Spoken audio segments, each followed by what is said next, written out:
Thank you, Piero. Let me just test this. There you go. So yeah, my name is Jeremy, and I teach design at California College of the Arts, and I run a studio as well here in San Francisco. But in the last let me just go through a couple things by way of background. So I run a studio called Mende Design, it's my last name. And we do a lot of kinds of projects you'd expect design studios to do. So we do identity work and publication design. We, of course, do a lot of web and interactive. One of my focuses has been the creation of more expressive and interpretive visual languages, things that invite you to make sense of either the imagery, the typography, or the narrative, or some combination of those things.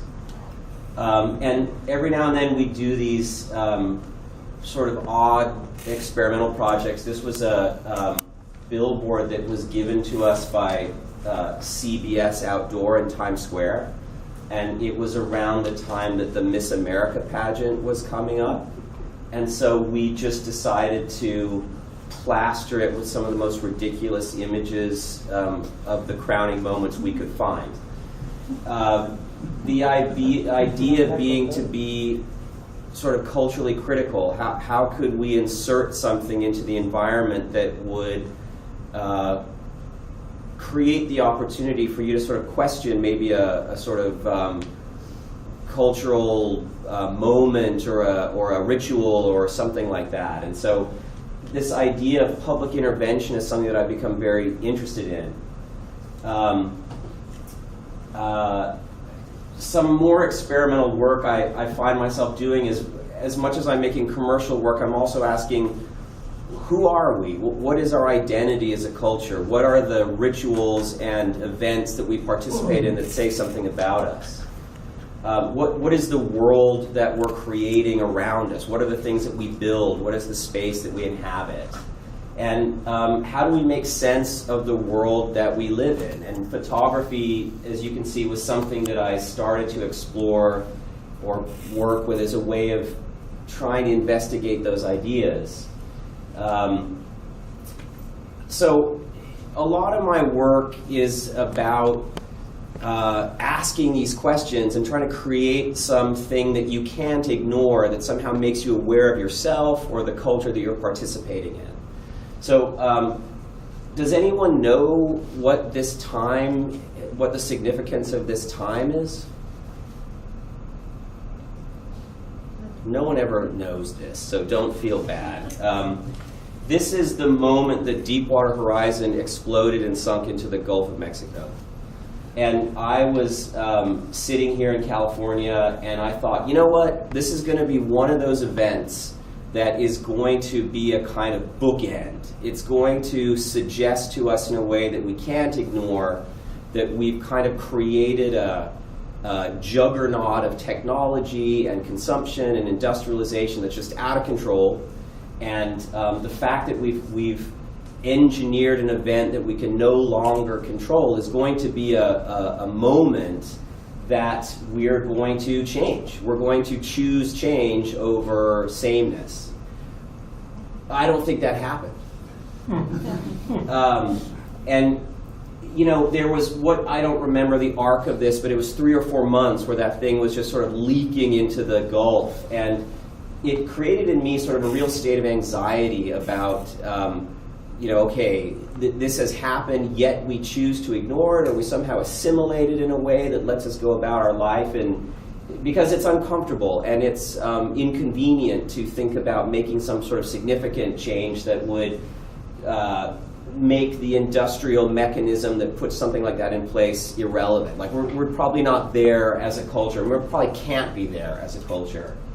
And so I started to think about what that says about who we are, our sense of self, our sense of identity, our sense of privilege, our sense of entitlement.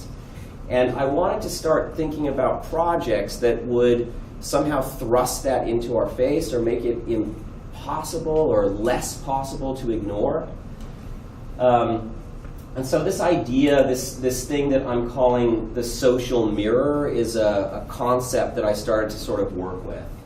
And I happened to do a fellowship in Rome right around the time I was thinking about this stuff. And so when I was in Italy, I was thinking about, well, how would you engage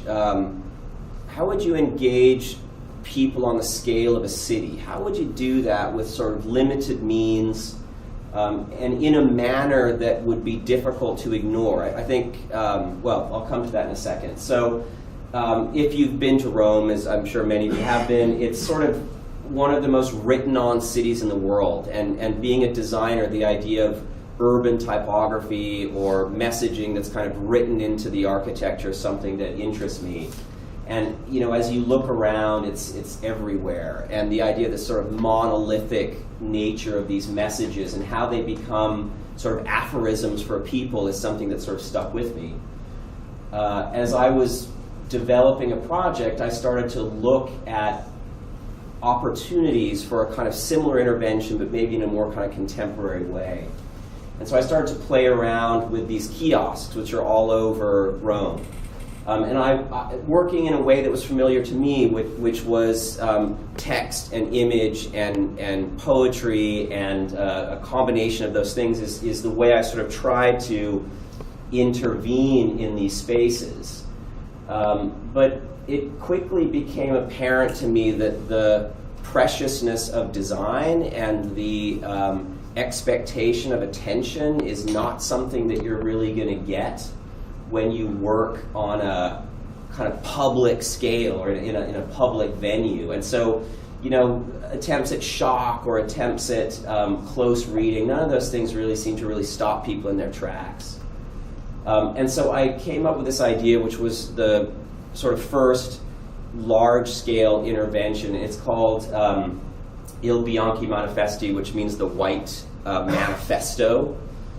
And so the way I handled it was that I convinced the city of Rome to give me 1,000 kiosks for a month. And I inserted these super simple phrases into these spaces.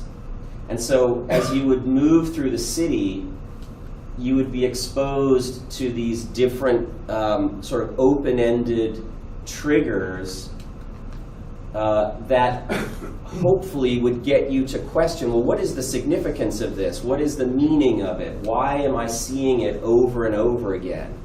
What is the mental picture that I'm forming as I kind of insert myself into the forward lean of that idea? And I also liked how they became sort of captions for the scenes that people kind of occupied.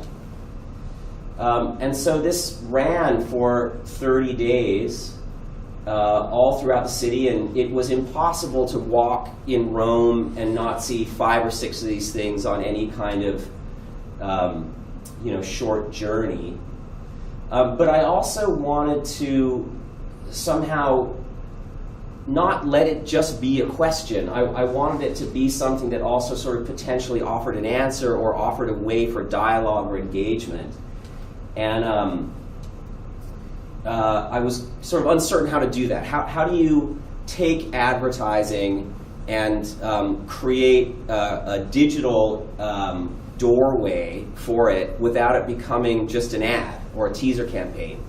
And so the idea of putting URLs or QR codes or things like that really didn't seem like something that I could do, because I thought it would be immediately dismissed as some sort of advertising campaign. And so what I did is I bought all the phrases in Google Adwords. And so if you were in Rome, because what's great about Google Adwords is you can kind of limit, you can halo the searchable area. And so if you Googled any of those phrases, you would get an ad that would link you to a website. And the website was sort of like an online gallery for these images. And then it would, if you clicked on it, it would ask you some questions about the kind of culture or world or society that you are participating in and tacitly creating. And over the course of 30 days, it allowed me sort of to collect, thousands of people's responses and create a kind of, I wouldn't really call it a forum, because it wasn't really a way, you couldn't really have a dialogue with someone, but it allowed me to sort of take the temperature of the population in terms of what was the world we were creating. And I typically present this in presenter mode in Keynote, which allows me to see my notes as I'm talking to you, so I can't read Italian. But I can tell you what this says. And the business end of this quote is that this person who wrote it says, "I think it will take a catastrophic event for us to wake up to the disaster that we're creating. And only a catastrophic event is something that we will finally not ignore." Which sort of brought it kind of full circle back to Deepwater Horizon, which sort of surprised me, because that was a catastrophic event which we sort of chose to ignore out of convenience. And so, as fascinated as I was with the notion of intervention and sort of public writing and trying to create an interpretive moment that you couldn't ignore, it became clear to me that it's fairly easy to ignore this. And once the month was over, and if you've been spending time in Italy, it's like the fire hose of communication just sort of overtakes anything. And so, a few days after me and my band of hired guns were done, it disappears from the street. And it made me really think about, how do you make something that you can't ignore?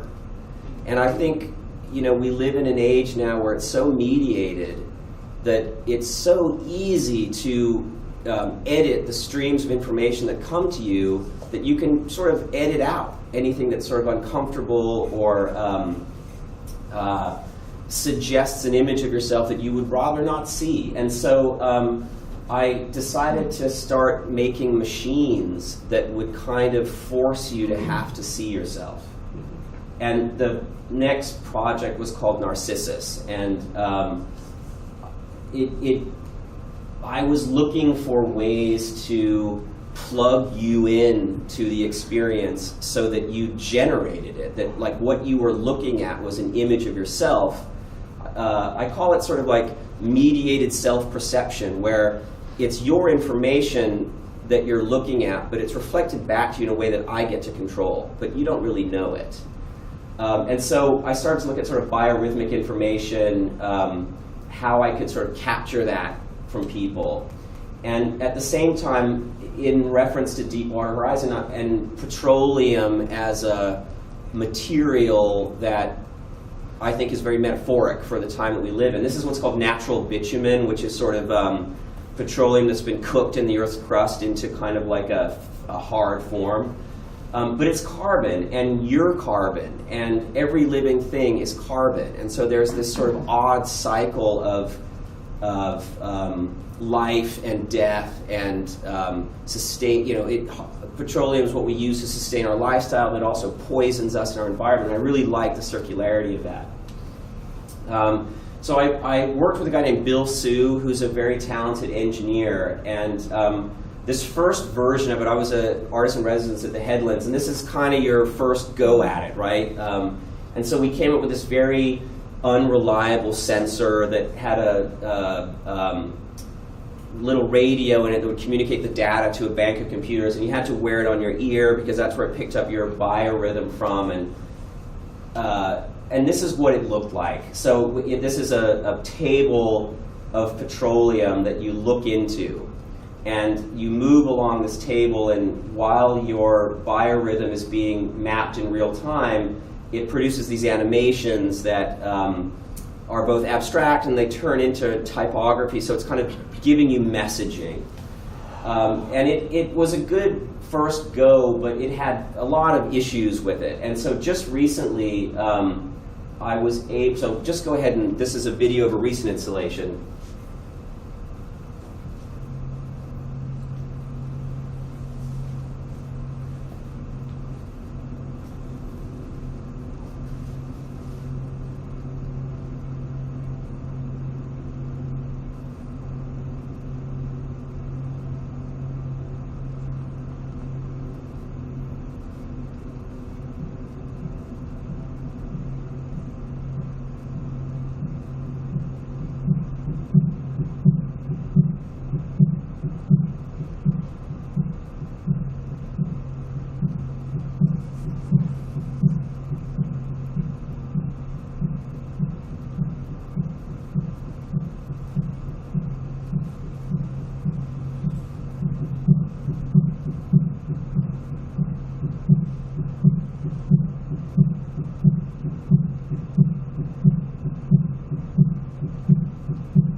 So the idea was to take the basic premise from the headlands, but sort of refine it into this much more, one, text-based experience where you were seeing an image of yourself but produced in words, and then create these sound condensers so that you only could hear the experience that was generated by your body, and sort of create a kind of mesmerizing moment through reading where your biometric information, and we had a bunch of channels that we were capturing at the same time, which determined the script for the particular series of words and phrases that you would see that would be totally unique to you.